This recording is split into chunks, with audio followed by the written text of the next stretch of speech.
what could I get for you today? Half a pound? On the Upper East Side of Manhattan, PJ Bernstein has been serving classic Jewish deli food for over 50 years. I come for the crepe block soup, thank you, and I stay for the company. Now a third generation is trying to redefine what that actually means.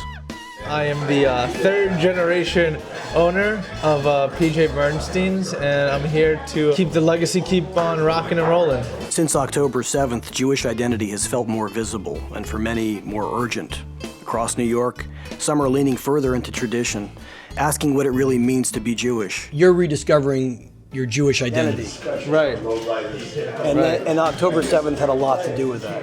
Yes, it did have a lot to do with it, and then, yeah, that had a lot to do with it. The problem is, yeah, we're not kosher. We serve meat and dairy together, but we're still, quote unquote, a Jewish deli.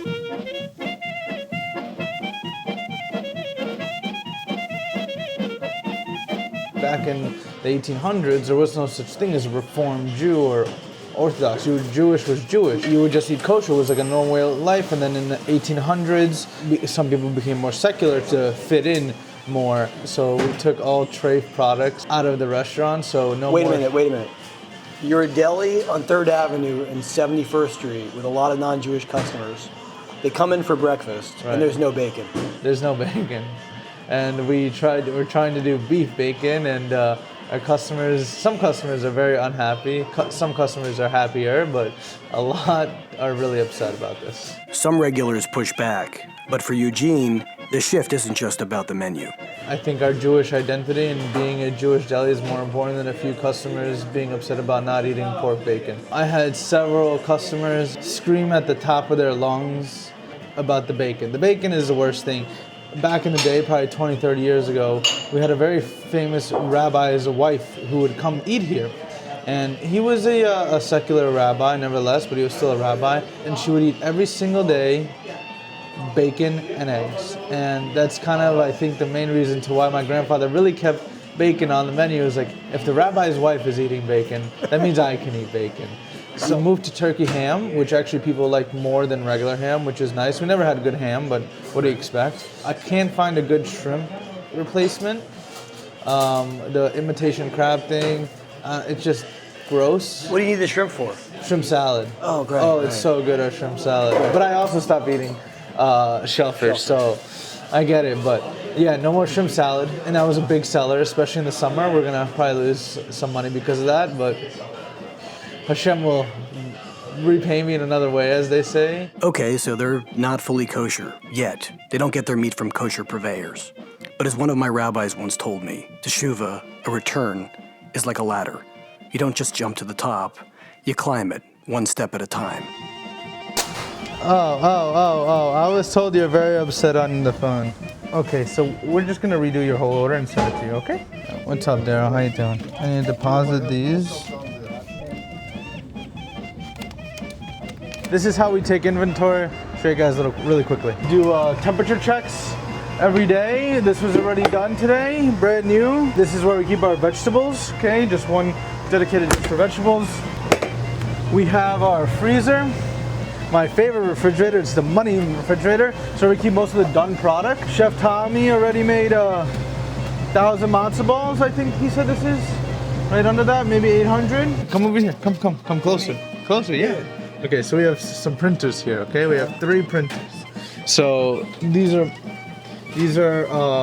from our online, like Grubhub, DoorDash, Uber Eats, our own personal website, which you should be ordering from, not one of the devils of that take 15% and we charge more you on there, terrible people. And they come from here, okay? Basically, there's a guy working here, not myself today, but somebody else.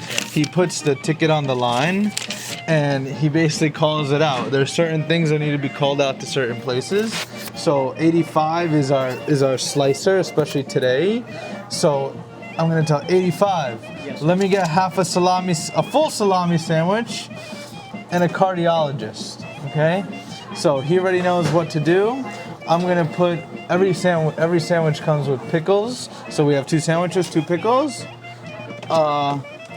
And coleslaw. We have some customers. Hello, ladies. There has been a financial hit. Yes, there has been a financial hit. Yeah, Definitely. Not only people are upset about the pork bacon being gone, but the beef bacon is also almost double the price. And I haven't increased the price on my menu yet, and I don't tend to because we're already very expensive, and it's sad that we're so expensive, but I have no choice. With minimum wages going through the roof, my rent going through the roof, sooner than later raise prices again or close the business, because at the end of the day, I'm a businessman. I like I'm in the hospitality business, but I'm a businessman. Or you go fully kosher and you gain customers. Right. That's also there's also several people trying to persuade me financially to go glad kosher. You know, with the community that's here, there's actually a lot of glad kosher Jews. Yeah. And it could actually be really good. The prices would have to go up even more. We would have to be closed 1.5 days a week. Yep. And we would have to just pay more for everything. Why get rid of the pork? It's just a start? It's a start. It's like a cultural start. You're right. It's a mental start, not a spiritual start. But it isn't just a mental start. It is a spiritual start. At least it will be. My mother obviously wants me to have Jewish children, and my girlfriend Anna, she knows that, and she's not religious at all. You know, all people in Europe celebrate Christmas, so Yeah.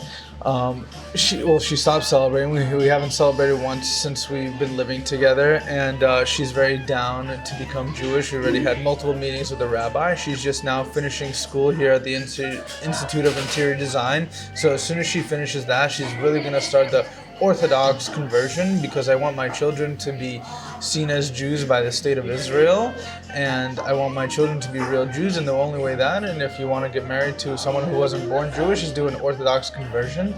So she has been slowly becoming more Jewish than me, so that's also what influenced me to make the place kosher, more kosher style, and yeah.